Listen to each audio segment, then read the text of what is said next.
And I actually did not transition because I wanted to be a man.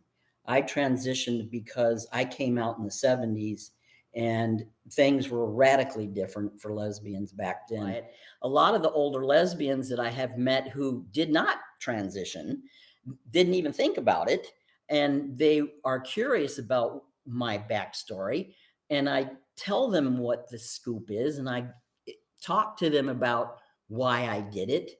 They encourage me to continue talking about it because there are lesbians out there that are in their 50s, 60s, 70s that they want to know, why did you do that? Being a land dyke is part of lesbian culture that people don't talk about, especially if you live in the city, and we invite younger lesbians to come out and experience what it's like to be in the woods.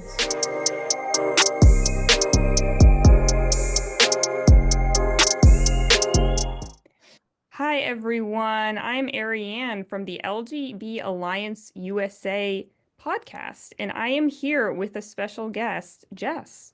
Jess is a 69-year-old lesbian who lived in transition for 30 years and officially detransitioned 8 years ago. She has shared her story with other people before. For example, with Carol on Carol's channel. That's where I learned about her. And I'll offer a link to that interview below, as well as a few others, so you can really hear Jess's story in depth. However, for this interview, she is interested in expanding her experience into the current dialogue about how detransitioners have such powerful voices for the gay and lesbian communities, especially for lesbian community. And so with that, we'll jump right in. Jess, maybe just introduce yourself. All righty. First off, I'm really happy to be talking with you and LGB Alliance. I believe that it's a real important place to be and to be talking, because we just got to be able to be a team again. We got to be able to come to back together as a community, and I've always known it as the LGB community. I actually was kind of instrumental in putting the T on the end in the 90s, but that's a whole nother story. I am 69 years old, and I came out as a separatist lesbian in 1976. I didn't know about transitioning of any kind other than male to female transitioners. For example, Christine Jorgensen was a big name back then. And that was the extent of my knowledge for being transitioner.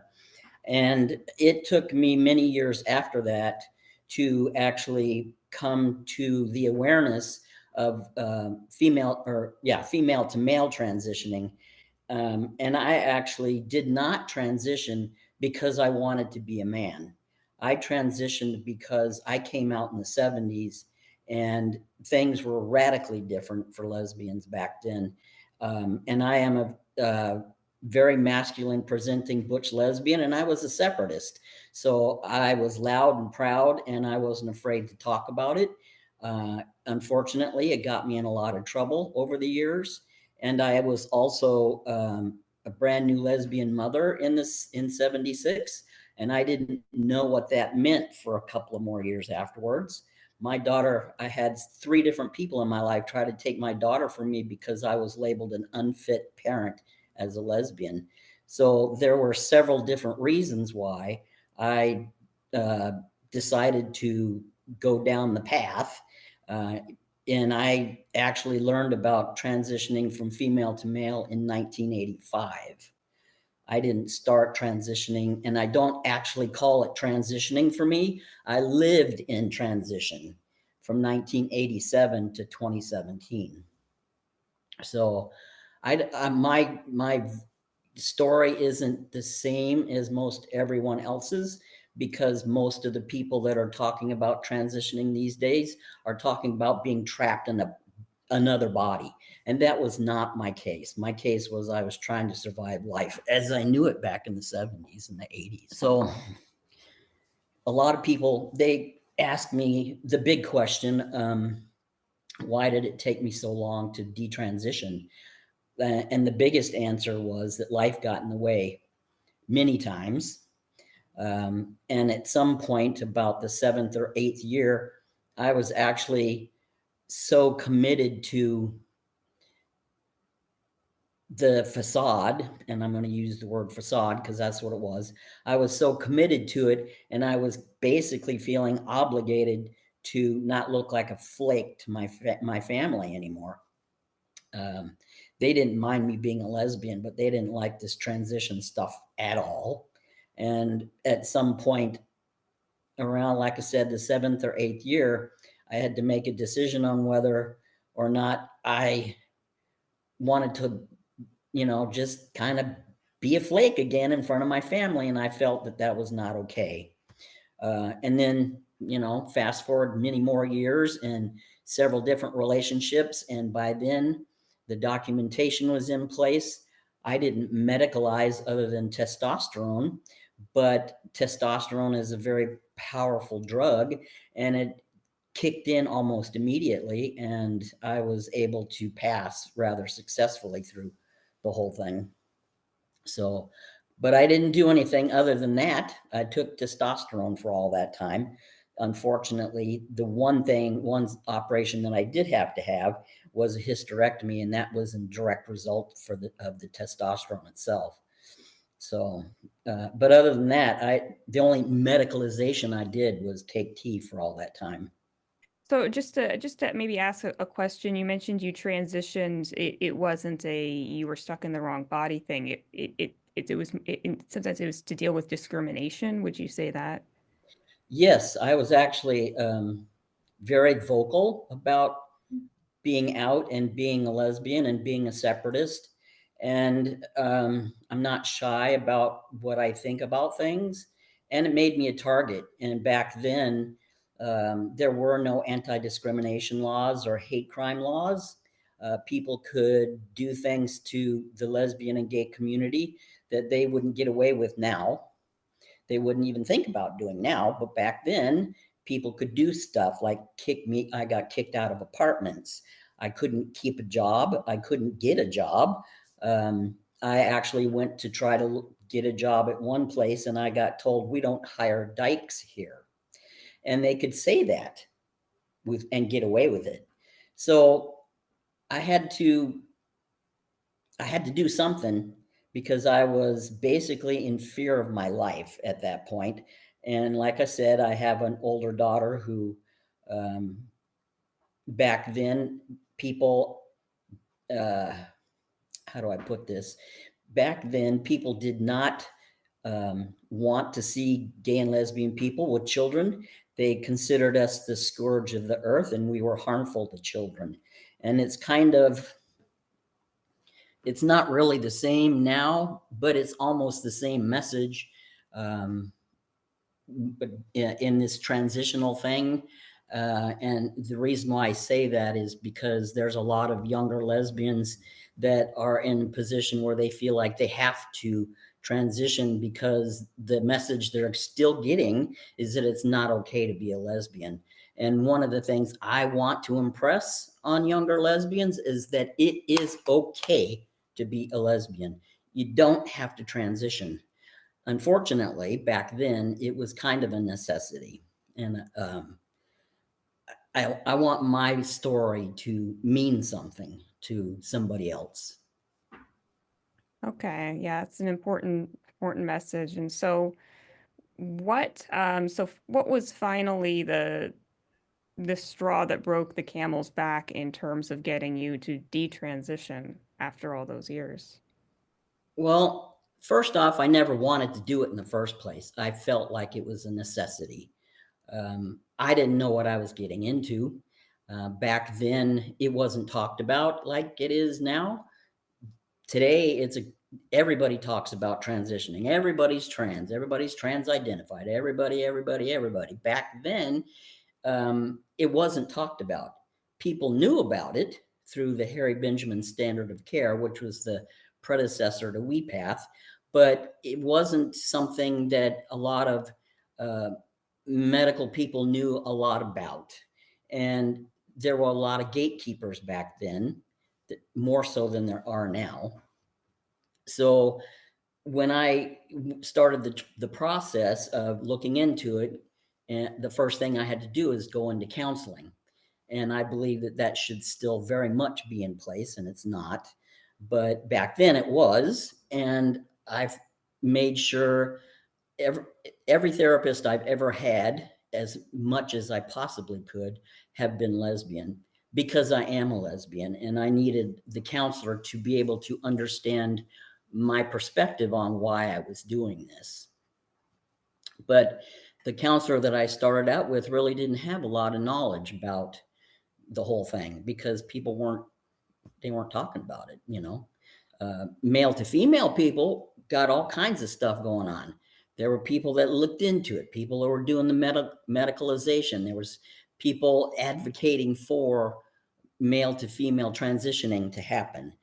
But female to male transitioning was not a common discussion back then. And so a lot of counselors didn't know how to even really counsel people like me. And when I started looking into it, there was a huge difference in what it was and what it is now. Okay. But eventually, so you didn't really want to do it to begin with. It was, there was already the ambivalence there. Mm-hmm. But you did live for a long time in transition, and then eventually you did detransition much later in life. Yep. And I'm wondering how was that detransition experience for you, having almost all the people I hear about who talk about detransition are much younger. So Yes. curious Mhm. how that played out for you. Well, to start from the beginning, because that's probably the best way to understand it, is like I said, at some point around the seventh or eighth year, I felt obligated to continue. I had a long-term relationship at that time, and we separated. She was the person that she was the woman that I actually started transitioning with, and it broke that relationship up. Um, and at that point in time, though, I had already changed documentation. My driver's license had the sex marker male on it. I was actually working as a truck driver, so my driver's license had to reflect that. So that's just one piece of documentation that was in place. And I had, in the process of starting to live in transition, I had to get a job as a man. So I was working in a male dominated field. I had all my documentation had to represent that. And like I said, I felt obligated to continue with the whole thing. So I didn't really know how to get out. And that's basically the reason why I stayed for as long as I did is every opportunity that excuse me, that came along, I didn't know how to get out. Women, the younger people now that detransition after, excuse me, 2 or 3 years, their life hasn't, as far as I understand, I can't say for a fact, but the younger detransitioners haven't committed as much lifetime to their transition as I had. Um, I had relationships that involved me being trans.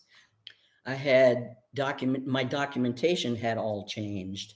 Um, like I said, I didn't want to look like a flake in front of all my family again. So I felt like I was obligated to continue with it. And the moments in time where the opportunity came up where I could have walked away, I was entrenched. And that's a really good word for it, is entrenched. Um, for all the reasons I just mentioned. So the catalyst for getting out happened probably starting around 2012.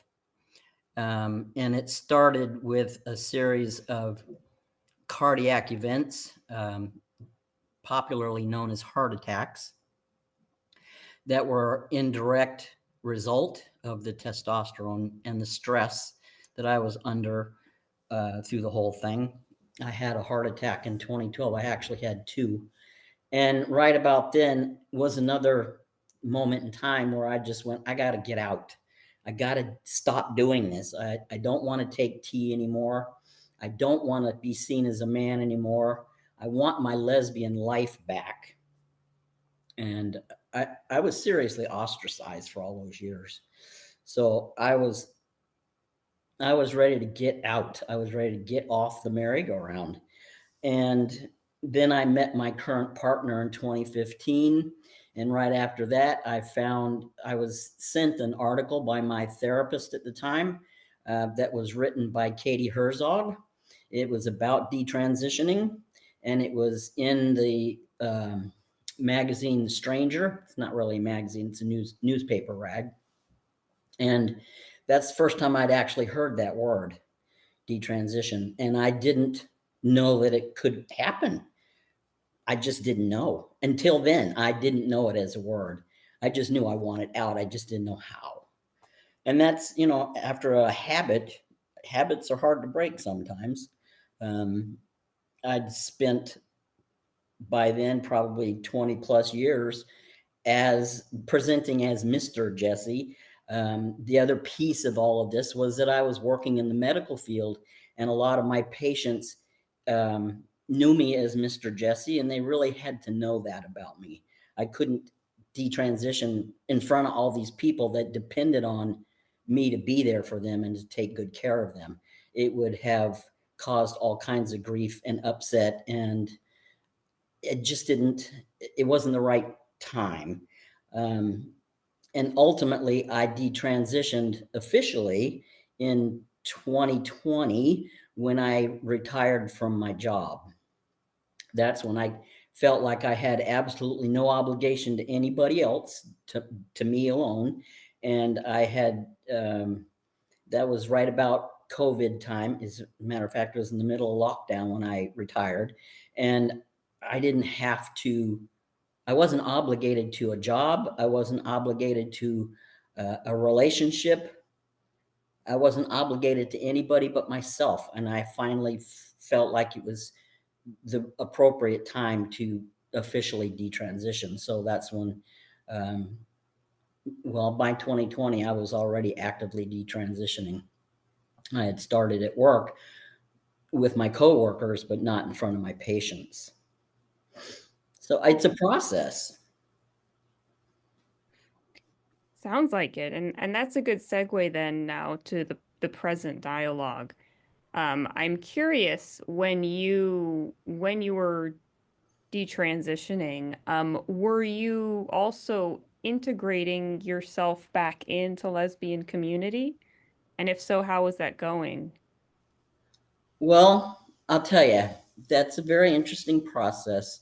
And I actually got very lucky because to go back to 1978, I started homesteading. I'm originally from Alaska, and my first partner and I actually were homesteading. And we didn't know it at the time, but we were land dykes. And I'm not sure that there's a lot of people who know what that means, but lesbian land is a piece of lesbian culture that people don't talk about anymore. It was something that was part of the past. So when I left Alaska, I left my homestead. I lived in the cities. I was part of the trans community, etc. And in 2019, I discovered a piece of lesbian land that was available, and I wanted it. And part of my detransitioning involved that piece of land and the women that became my friends. And I don't believe that if I hadn't found this land, I don't know how I would have assimilated back. By then, I didn't have any connections to the lesbian community other than on the periphery. But when I became the owner of this property, it came with a giant set of friends, and they all were my peer group. Uh, and I was really afraid that they may not have accepted my story, but I was surprisingly wrong. And they understood that times have changed. They understood that not every lesbian took the route that I did, but I did. And there's, it is what it is. And they welcomed me back. And that was the start of it. But I got really lucky. I know of several other women who have been trying to assimilate and they're having a hard time. So it's something that needs to be talked about, and that's the current conversation that I'm actually wanting to begin the process of talking about getting back into the lesbian community after being basically ostracized for all that time. Okay. Well, that is an important topic. Um, Mm. I'm just curious, you mentioned how you do know of some lesbians I'm assuming you're talking about lesbian detransitioners who found that they were not able to go back to lesbian community because they felt they weren't welcome, that people sort of, was it that they sort of were viewed as with suspicion for what they had done as a transitioner? Um, I don't want to speak for them. I do know that I am in current conversation with not a whole bunch of them, but the ones that I am in current conversation with are having trouble because they're still, um, how can I put this delicately? There's, I would, my friends that I became, the women I became friends with after I got a hold of this property, I still had to talk to them about who I am and what my story was. And granted, way back in the 70s and 80s, not every single lesbian would have chosen the direction that I did. But they also understood that everybody has a different story and everybody has a different way of uh, coping with life. And it's really hard to be so masculine presenting that no matter what a person tries, even myself, I don't, I really have to work at bringing back the feminizing part of me, the part that identifies me as a lesbian and not as a guy. And every day I go through it. For example, at the grocery store, I have people that look at me and go, boy or girl, still, you know what I mean? And so I work really hard to make sure that I present myself as a butch lesbian, not as not as a heterosexual woman by any means, because I'm not, never have been, but a very masculine presenting butch lesbian has a hard time. Truly, it's hard. And there are women that I run into in this particular community that still don't, they're not always receptive to me because I do look so masculine presenting, but I have always been a masculine presenting butch lesbian. There's just no two ways around it. I look like a guy still. And I have to work really hard not to look like a guy in front of a lot of people. And I think with the folks that I have been talking to lately, it's a struggle for them because some of them still, um, this is not a derogatory slam against any of them. A lot of them still are active in their masculine presentation, and that is a kind of a that's a struggle for them. And I feel badly for them because I know that they really do want to assimilate back into the lesbian community, but it's hard. And it really boils down to what people perceive on the outside. People see us with their eyes, and their eyes are plugged into certain stereotypes, if you will, about what people should look like.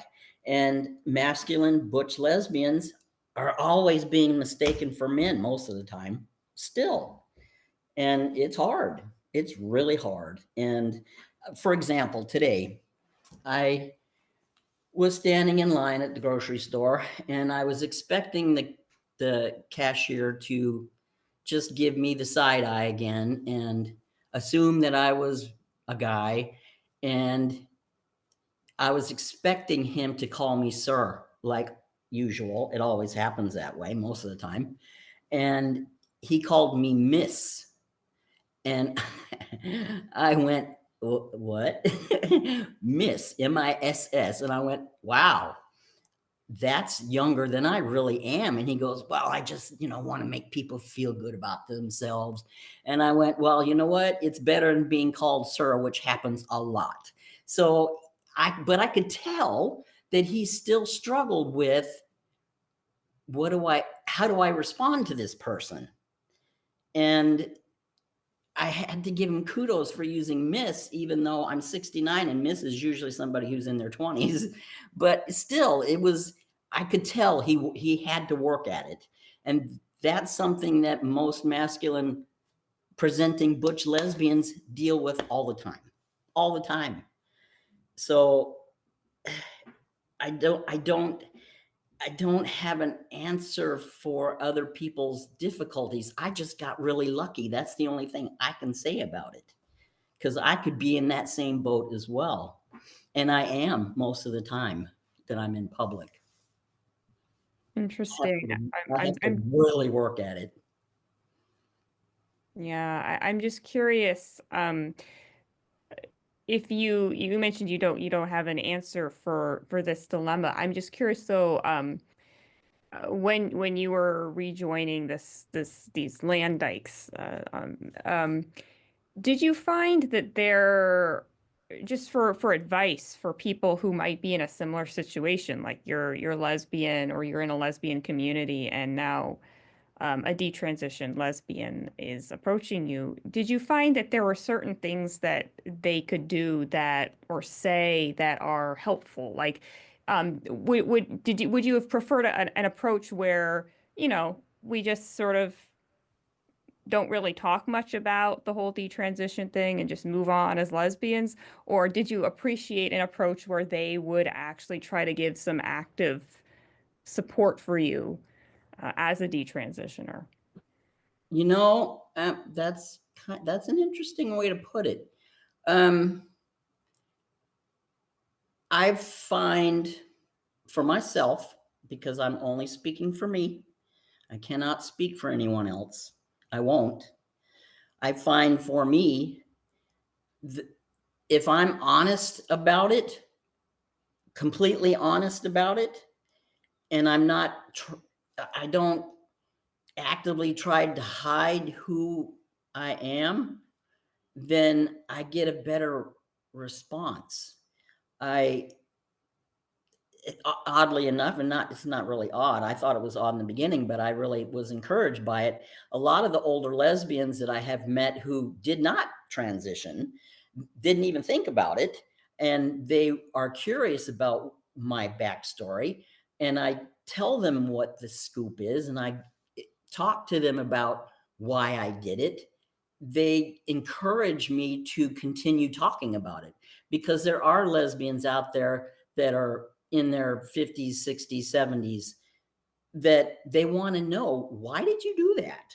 What motivated you to do that? And I've not ever gotten anybody to tell me, well, that's just bullshit. What did you do that for? What? That's crazy. I didn't have to do that. There's been a few, but not all of them. They really do like the honesty, because there's something about just being real with people that I'm just an advocate for being real about it. Life wasn't easy for most of us back then. I had a daughter.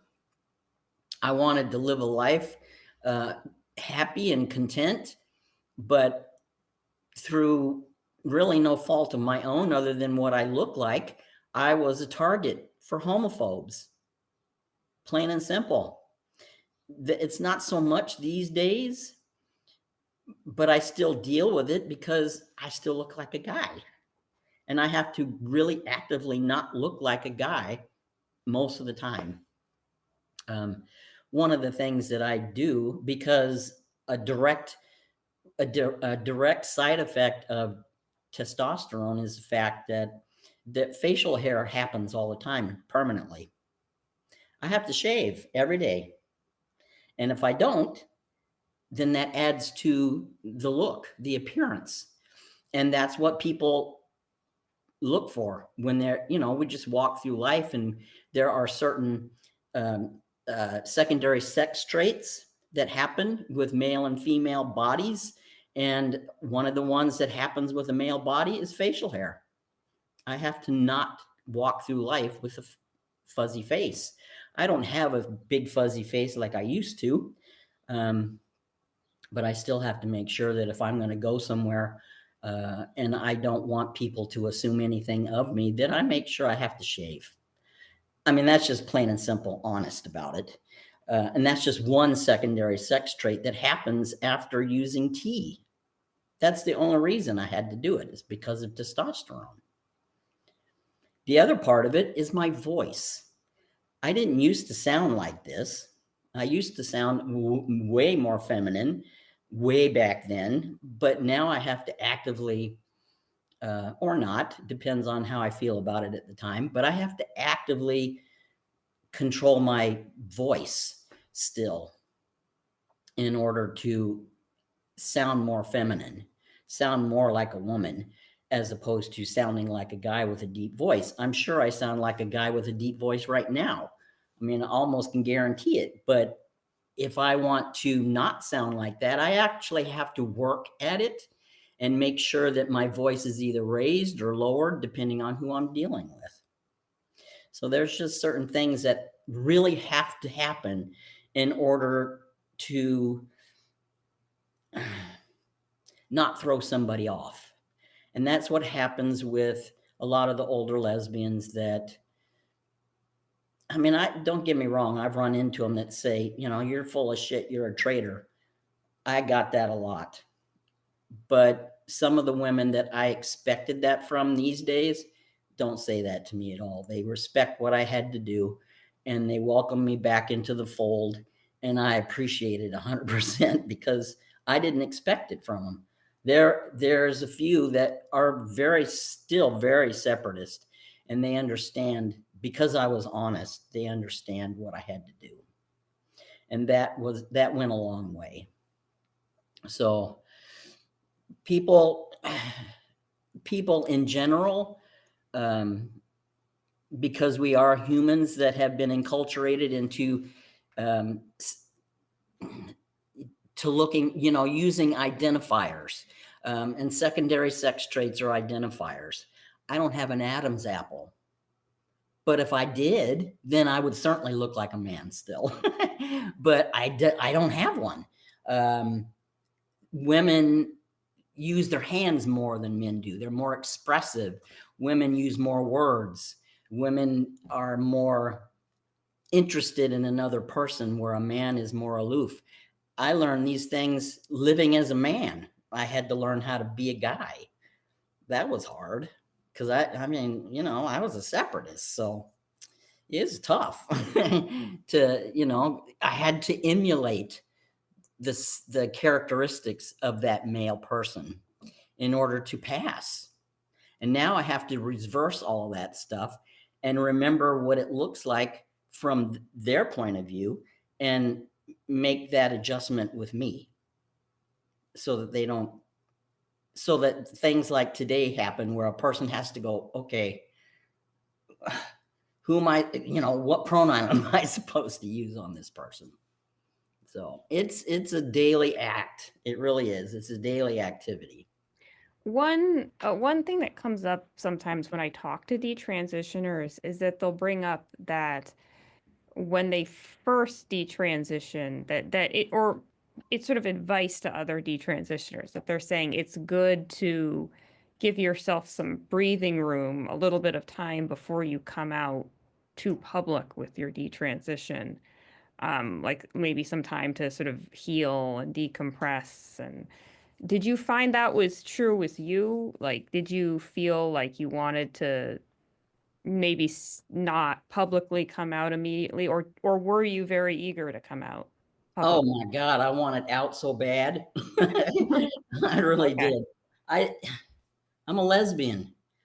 I didn't know what I was getting into back in 1985. I didn't know.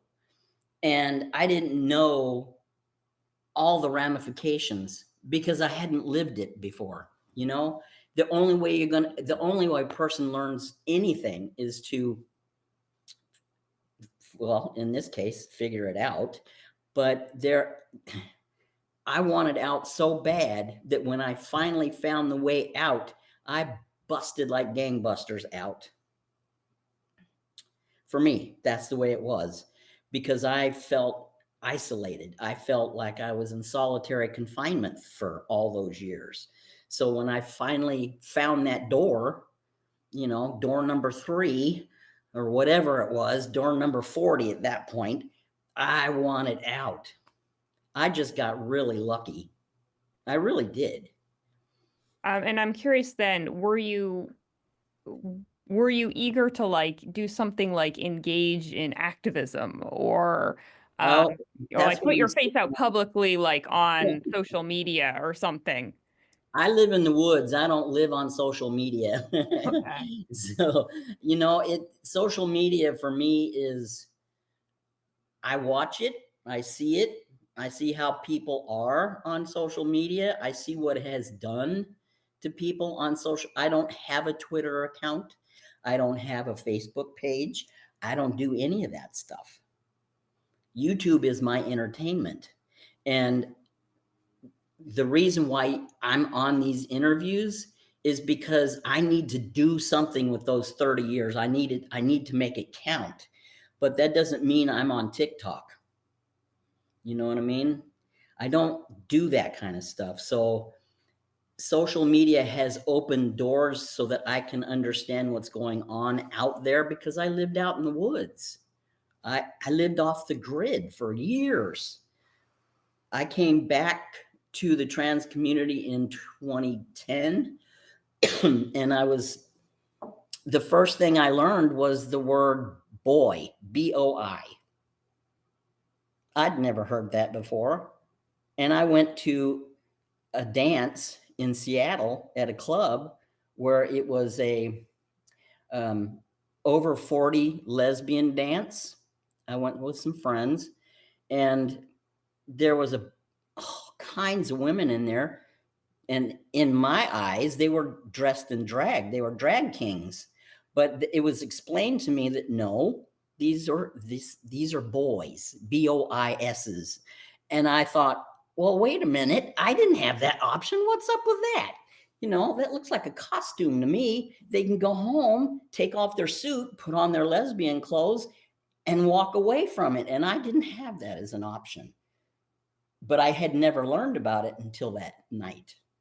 I learned that. That was the very first word I actually learned from the new culture that's out there.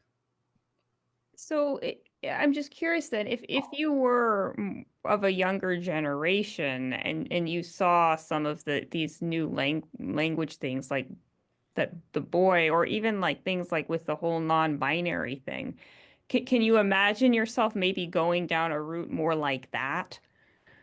Um, I don't think Yeah. so. mm, I don't think so.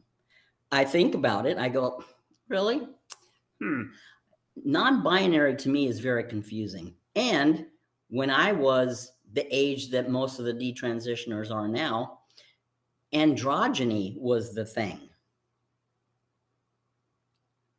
But we still called ourselves lesbian. We didn't say we were transmasc, lesbian, non-binary, blah, blah, blah, blah. I mean, come on, people. Non-binary means you're neither one of them. You can't be anything if you're non-binary. And I personally believe in biological sex.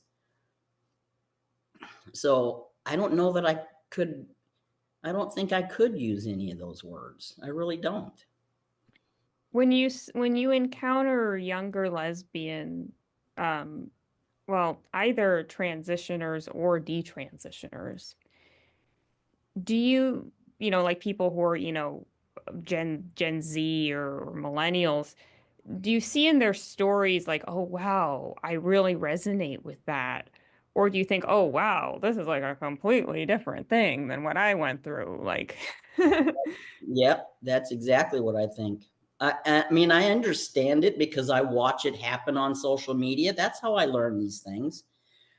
But I don't I don't know that I don't have the same opinion of it as the Gen Zers do. But it's very hard for me to relate to it because I was born in 1955. I'm old enough to be their grandparent, some of them. So it was, I mean, there's no, I can't, I can't deny that piece of me because that's when I was born. I was born in a different generation. And I was born in a generation where I was 21 before I started using the word lesbian or gay. And both of those words at this point are almost defunct. So, yeah, I mean, we are a product of our own generation, all of us. So it's really hard for me to. Um, I could say, wow, that could almost have been me had I been that age, almost. But my hair's not green enough. Never will be. I had piercings, but I don't have piercings, you know. There's something tribal about all of that that's going on that I don't adhere to. And I mean, we all have it. Way back when I was in the 70s, it was John Lennon glasses and tie-dyed t-shirts and bell-bottom blue jeans with patches all over them. That's what tribal representation was then. And today it's piercings and green hair and shaved off one side and long on the other and whatever else is out there. Every generation has their own way of identifying their tribes. We all want that. I'm just thinking too, because with a lot of these younger lesbian transitioners, I mean, there's already a lot that are detransitioning, Mhm. and it wouldn't surprise me if there's going to be an even bigger wave. Oh, I I wouldn't be mean, surprised either. I'm yeah, hoping for it. I mean, I'd say I'm hoping for it, but it's because I think with some of them, they have a skewed version of what it means to be trans. Um, when I started living in transition, it meant changing your driver's license. It meant um, it meant living the part. I, as a matter of fact, that was one of the gates that I had to cross. I had to counsel for a minimum of a year before anybody would give me testosterone.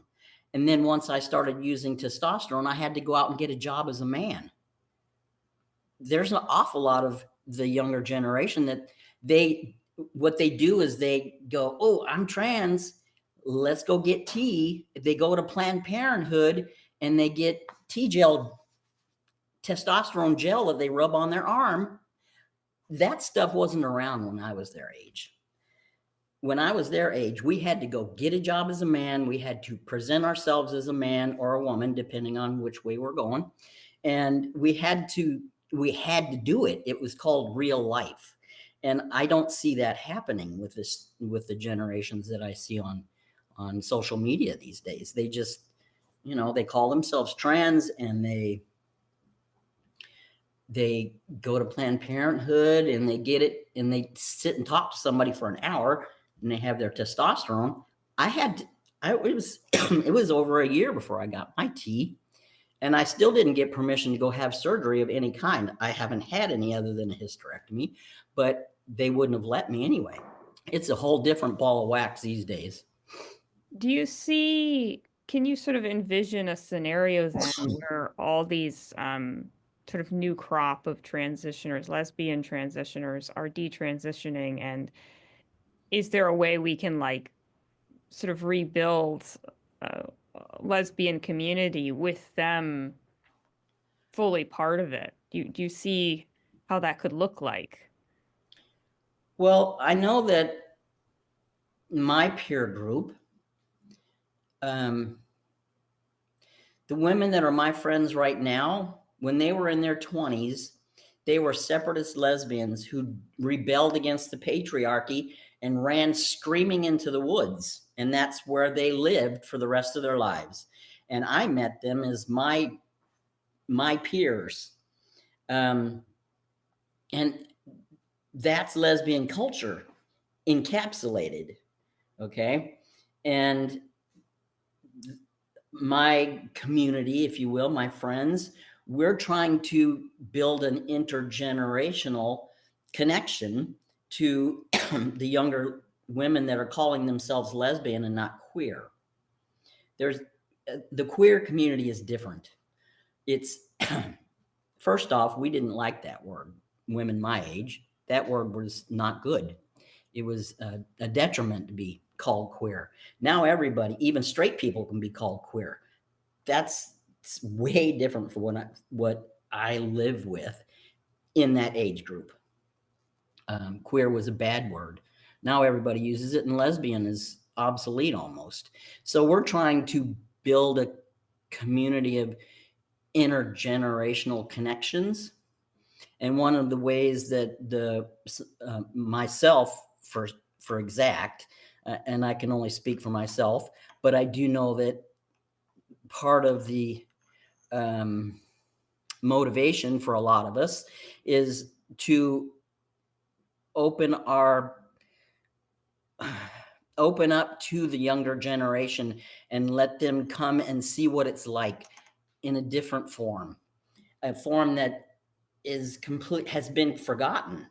It being a land dyke is part of lesbian culture that people don't talk about, especially if you live in the city, and we invite younger lesbians to come out and experience what it's like to be in the woods and use their hands and think and create something, or get out and touch the grass. That's one of the common things that people say these days is, go touch some grass, would you? And that's true. It's come out into the woods, see what it's like to listen to the birds instead of the buses and the traffic, and get off of social media and see what it's like to build community with a bunch of women who are doing the same thing and are out looking after each other instead of fighting and calling each other names and fighting over what pronoun to use, and you know what does it all mean? you know so we're trying to build that intergenerational connection. um, I get emails from younger lesbians. As a matter of fact, one just recently who doesn't even know what she wants to do with herself. She just graduated, doesn't know what she wants to do in college, but she knows that she wants to reconnect with being a lesbian. And that's where those are the women we want to invite out to hang out with us and see what it's like from a different point of view. Well, given how much of a lot of this gender craziness is fueled by social media, it seems like this whole idea of spending time in nature and having community in nature could be very therapeutic. Absolutely. Yeah. I mean, I don't have any of the social media accounts. And there are days when I just have to turn my phone off and stop looking at it because they all are making me crazy. And I can't imagine. I mean, I know there are people that thrive on it, that's what they like to do. And that's great. But if you put your phone down, get off your computer, and come out into the woods and learn how to build a campfire, and, people don't know how to camp anymore. I do it every day. It's not called camping in my book. I live in the woods in a cabin off grid. there's a lot of people don't know what that is. Do you think that there's a way for sort of the more rural land dyke experience to be, sort of better connected with the more urban dwelling lesbians? Like, is there sort of like a cultural exchange that's possible here? We currently do. Yeah, there is. But a person has to want to do it. And they just, I think that COVID had a lot to do, and I know that a lot of people say the same thing. COVID turned people isolated. They turned them because COVID was such a phenomenon that it made everybody retreat back into the closet, and they forgot how to interact with people. Okay, a lot of the social media folks, that's who their friends are. They see them on the computer, they get on TikTok with them, and they do whatever, all these things, but they have forgotten to communicate, how to communicate with another human being face to face. And coming out into the woods and putting your cell phone down for a while, that's what you have to do. You have to communicate with people face to face, and it happens. There are lots of things that are happening right now, currently, out in a lot of the community out here. Mm-hmm. And it's all a person has to do is want to come out and check it out. That sounds fun, right? Yeah, Very exactly. cool. Yeah. I'm just curious, one question I also wanted to get to was, how do you feel, like, how can detransitioners, how are they powerful advocates um for lesbian community and for lesbians generally?